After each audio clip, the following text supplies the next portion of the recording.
Apreciado señor, con esta carta quiero decirle que desde hoy renuncio al trabajo que me han obligado a hacer.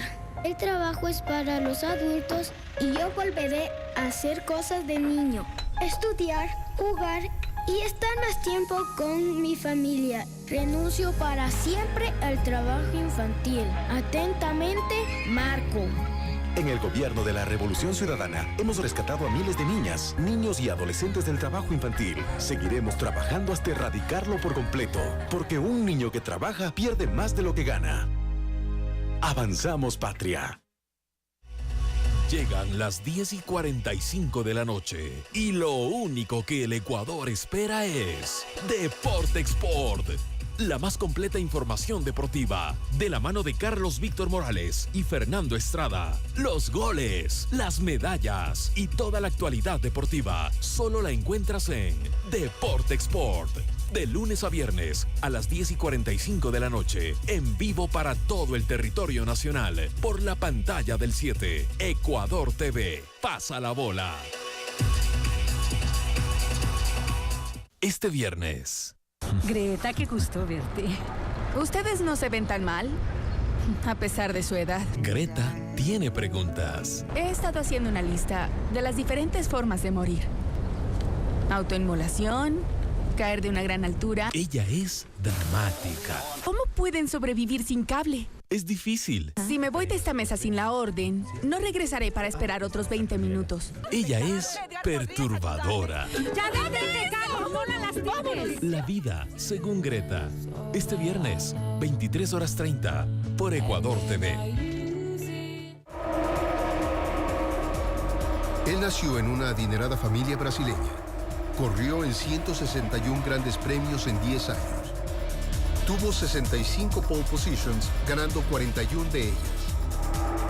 Carismático, concentrado y totalmente enfocado, este hombre era ídolo de millones de fanáticos de la Fórmula 1. Fama y gloria. Ayrton Senna. Domingo, 20 horas, por Ecuador TV.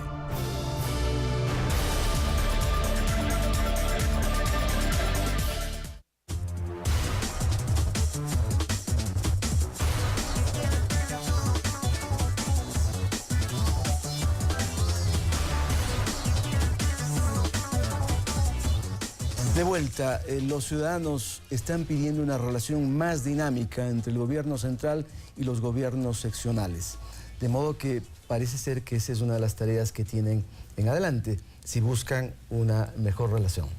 Bueno, interesantes algunos comentarios que planteaban en los mensajes de las redes sociales, ¿no? Hablaban no solo de la obra, de la infraestructura, sino de planes integrales. Eso me parece que son demandas que cada vez van siendo más sentidas, más posicionadas. Creo que responden también a esto que hablábamos anteriormente de la madurez política. Ya no nos vemos como que el alcalde es el único que puede disponer en el territorio o el único que tiene potestad de hacerlo, ni que el presidente o la presidenta de la República serán quienes tienen la responsabilidad, sino que es básicamente una sinergia entre los dos. Y creo que hay avances en el país nuevamente en esta construcción. Nosotros sí pensamos que hay avances de la Revolución Ciudadana y aceptamos las críticas de que hay sectores en los cuales todavía no hemos llegado, quizás del tema de lo rural, la revolución del buen vivir en lo rural aún no logramos consolidarlo, y ahí es donde quizás tenemos que hacer mayores esfuerzos, y ese será el encargo que nosotros como dirigentes de Alianza País, asambleístas de Alianza País, hacemos a nuestros compañeros y compañeras ahora electos. Planes integrales que se enmarcan, se insertan dentro de toda esta disposición que lo señalo como un avance de la revolución, que ya es el Código de Ordenamiento Territorial. Yo creo que este es un gran avance. ¿Por qué? Cuando a veces la gente habla, o la oposición o los medios dicen que se concentra el poder en el Ejecutivo, que el presidente concentra todo el poder de desarrollo, del bienestar, etcétera, de la toma de decisiones de la República, vemos por otro lado que el mismo proyecto político coloca al COTAD en el escenario como un distribuidor de poder. No es solo la descentralización en términos administrativos, se distribuye poder porque se distribuyen competencias y con ellas recursos. Genera que disminuyan las tensiones que antes eran pan de cada día. Por supuesto, creo que hay más claridad. Veíamos que en el almuerzo Guadalupe Llori decía el tema de los recursos. Queremos recursos por aquí y por allá.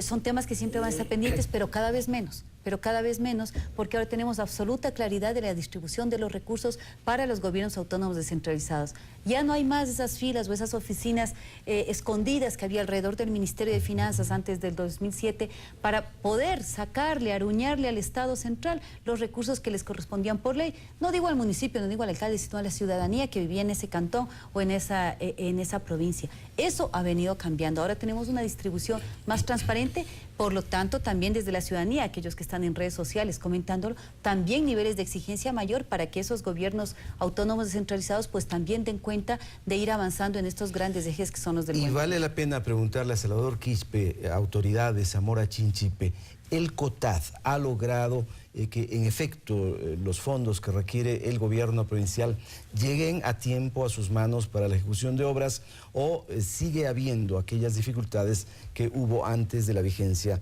de esta ley? Rodolfo, yo en honor a la sinceridad tengo que decir lo que yo he visto y lo que he sentido y lo que estoy viviendo en carne propia. ¿Sí? ¿Cuáles son los problemas? No es tan cierto. O sea, la Constitución sí recoge algunos mandatos interesantes. La descentralización, los distintos niveles de gobierno, las autonomías. Pero en la práctica esto es bastante distante a lo que resta la Constitución. ¿Cuáles son los problemas específicos? Le pongo un ejemplo. Perfecto. Le pongo un ejemplo. La Constitución manda competencia exclusiva para los municipios de la educación. Y de repente asoma un papelito firmado por el señor ministro de Educación que dice, dirigido a los directores y rectores de las escuelas y colegios y también a los prefectos de alcaldes y juntas parroquiales, prohibido gestionar la construcción de aulas escolares. Pero ¿y dónde se queda el principio constitucional de la competencia exclusiva? Pero es el Estado responsable también de la provisión de esa infraestructura. ¿Quién construye esas aulas? ¿No? Lo que debía ser el municipio, ahora construye Ecuador Estratégico. Por lo menos eso estoy viendo en mi provincia. ¿Sí? La Constitución dice, el tema de la vialidad rural, competencia exclusiva de los gobiernos autónomos provinciales. Así es. Ahora resulta que en vez de transferir esa competencia para los gobiernos autónomos, le he preguntado a mi colega Gustavo Baroja, que es parte del Consejo Nacional de Competencias, ¿cuándo van a transferir esa competencia? Me dice, vamos a ver, ojalá pronto, pero ya han pasado Pero, desde el 2008 en el caso, la Constitución está vigente y no se aplica. de la prefectura suya, vale la pena preguntar, ¿están listos como para poder suplir a la gestión Rodolfo, del no gobierno solo que central? estamos listos, no solo que estamos listos. Y quisieran también manejar los recursos, ¿no? Eso también les llama mucho. Con o sin la competencia que nos den, nos ha tocado a nosotros asumir la competencia de la vialidad. Tenemos la competencia entonces por lo que nos dice la Constitución, pero no tenemos los recursos. ¿Y cómo se procesa esas contradicciones de ejecución? ¿Ustedes llegan a dialogar, encuentran caminos? Pues a mí me parece que ahí hay dos cosas, ¿no?, de lo que está pasando. Lo uno, restricciones para quien no le sonríe al gobierno. Eso es lo que me ha pasado a mí en lo personal, ¿no? Cito un ejemplo, el Banco del Estado estaba a punto de entregarme 2,5 millones para construir un parque lineal al interior de la ciudad de Zamora. Cuando estuvimos a punto de recibir, se pusieron de acuerdo entre las autoridades del banco, el señor alcalde de Zamora, que es de la lista del partido de gobierno, y de la noche a la mañana dejaron sin efecto un convenio y con eso echaron abajo todo el crédito. Y no pudimos construir, ha perdido Zamora. No pierde el prefecto, pierde Zamora. Luego, me parece que también existe este criterio de hacer las cosas desde el gobierno central. Por eso se crea Ecuador Estratégico. Yo creo que debería hacerse este rato, transferir las competencias a los distintos municipios, juntas parroquiales, prefecturas, transferir los recursos y de ahí sí apliques el seguimiento para que se cumpla con esas competencias. Pero hoy se ha dicho, como no están capacitados todavía, entonces no le damos. No, yo no. ¿Quién califica quién está capacitado, quién no está capacitado? Aquí hay instituciones ya conformadas que tienen sus estructuras, tienen sus herramientas y creo que hemos dado resultados positivos. Yo creo que hay que reforzar eso, hay que respetar esta lucha histórica de la descentralización y avanzar hacia adelante y no quedarnos atrás. Estamos aquí analizando esta nueva forma de relacionamiento entre el gobierno central y los gobiernos seccionales. Un nuevo reportaje presentado por Diana Sierra nos pone también en cuestión el tema. Vamos a verlo. A lo largo de la historia, algunos alcaldes de las principales ciudades del país han utilizado esa función como una plataforma para llegar a la presidencia de la República. A continuación, un recuento de estos hechos preparado por Alex Llanos. A lo largo de la historia, varios alcaldes o prefectos han ejercido presiones en contra de los distintos presidentes de la República para lograr reivindicaciones de distinta índole. Pero además, algunos alcaldes de Quito han buscado desde ese cargo catapultarse a la primera magistratura del Estado. Esa es la visión del historiador Juan Paz y Miño, y cita como ejemplo los casos de Sixto Durán Ballén y de Yamil Mawad. Mawad, entonces alcalde de la capital, había participado activamente en las movilizaciones de la capital de la República, donde ostentó el cargo de presidente de la Asamblea de Quito, una confluencia de gremios de profesionales, las cámaras de la producción y medios de prensa, que terminaron con el derrocamiento del presidente roldosista Abdalá Bucaram el 5 de febrero de 1997. El alcalde Mawad, que después se lanza a la presidencia y consigue la presidencia, después será derrocado, pero la alcaldía fue un trampolín político para que él vaya a la presidencia de la República. León Febres Cordero, al frente de la alcaldía de Guayaquil, durante su administración no dudó en actuar de la misma manera y convocar a movilizaciones para defender la autonomía cuando fue burgomaestre del puerto principal. Incluso lo hizo a la hora de defender a Fernando Aspiazu, ex dueño del Banco El Progreso, esto en 1999. Ustedes me conocen, yo no me ahuevo jamás. Un ejemplo más reciente fue la participación de Paco Moncayo, quien como alcalde capitalino en la Asamblea de Quito del año 2005, encabezó la resistencia que terminó en el derrocamiento de Lucio Gutiérrez. Es una convocatoria a una marcha política. Luego de ese suceso, Moncayo participó en las elecciones del 2009 para alcanzar el cargo de asambleísta por la provincia de Pichincha, en representación del movimiento municipalista. Estas imágenes grabadas en el año 2006 muestran a las autoridades de Orellana y Sucumbíos cuando paralizaron sus actividades ante la negativa del gobierno de Alfredo Palacio de incrementar los recursos provenientes de la producción petrolera. La denominada Cumbre Amazónica pernoctó varios días en el rancho San Vicente en Quito, hasta obtener la firma y levantar la medida. Generar las condiciones para una convivencia pacífica. Y no será ninguna manifestación pacífica si el gobierno o las empresas petroleras inician alguna persecución. Acciones que, según la asambleísta por Movimiento País, Jimena Ponce, fueron comunes en la política nacional.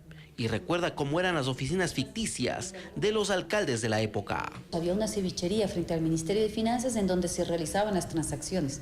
A decir de Ponce, esto solo se logró cambiar con el Código Orgánico de Ordenamiento Territorial, Autonomía y Descentralización COOTAD, aprobado por la Asamblea en el 2010. Porque distribuye competencias, es decir, capacidad para hacer las cosas, potestad para hacer las cosas en los territorios, desde lo que tiene que ver con el gobierno nacional, las prefecturas, los gobiernos municipales y los gobiernos parroquiales. Por eso la legisladora de Alianza País considera que las autoridades seccionales electas del 23 de febrero pueden dedicarse a laborar sin necesidad de recurrir a presiones de todo tipo, pues cuentan con una normativa que permite un trabajo mancomunado con el gobierno central. Alex Llanos, Perspectiva 7.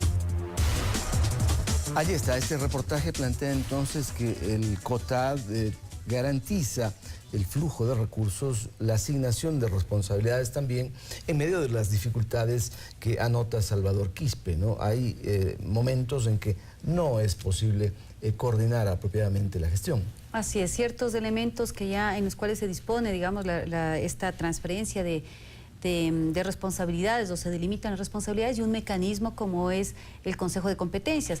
Yo creo que son avances importantes, es decir, cuando estamos hablando que se elimina la discrecionalidad en la entrega de recursos, en la entrega de competencias, cuando vemos en esos reportajes que porque un alcalde de Guayaquil diga que él no retrocede en sus intenciones, y esa es la forma de decir, y así gestiono mi ciudad.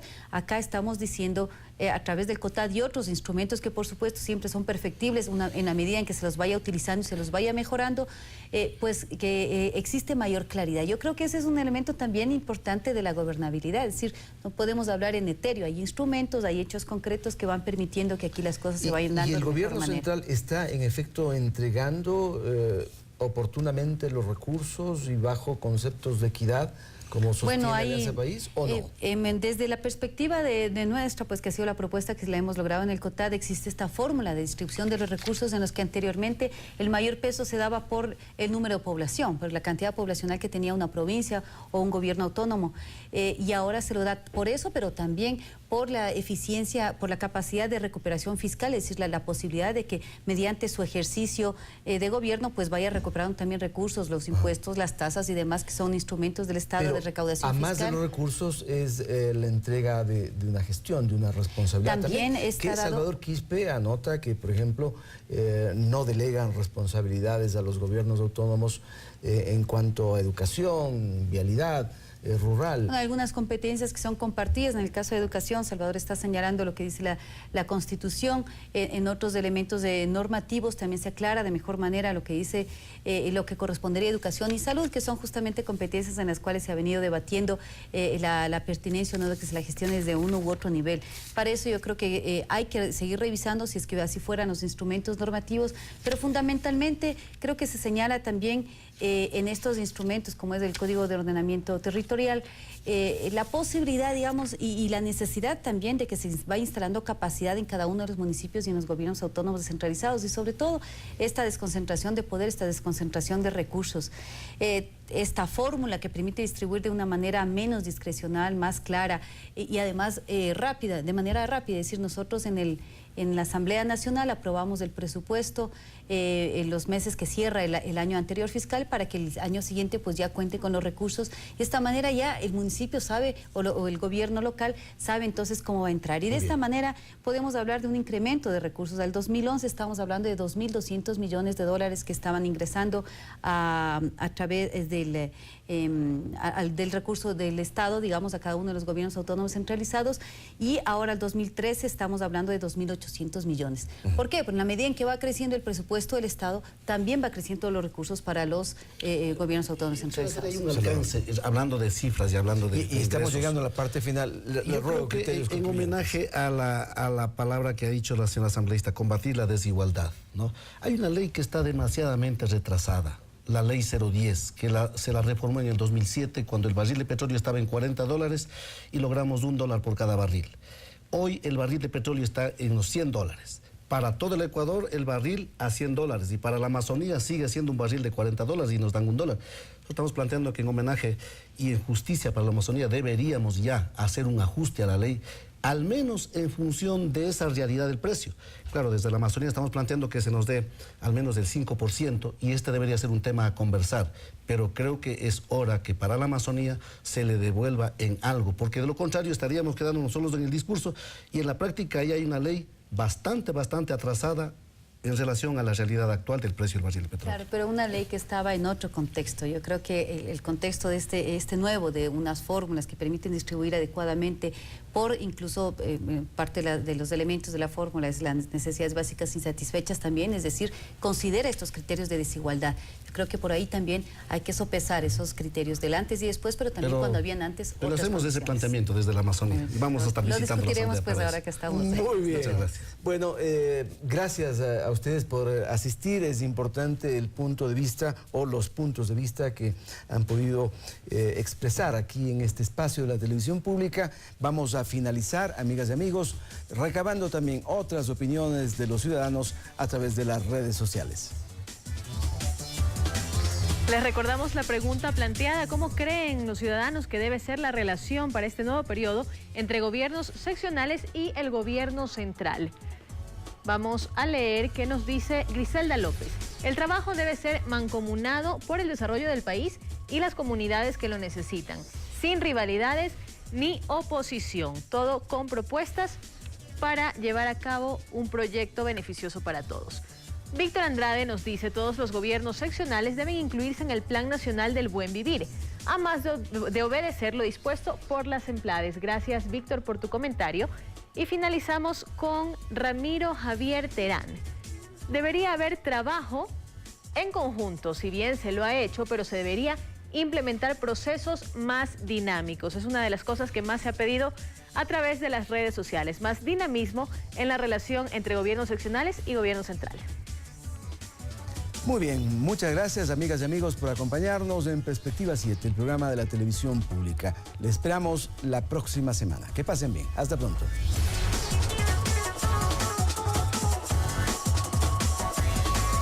Los ciudadanos Uno de sus primeros. esa provincia viene Guayaquil. En el camino a esta ciudad. Vamos por la Chola.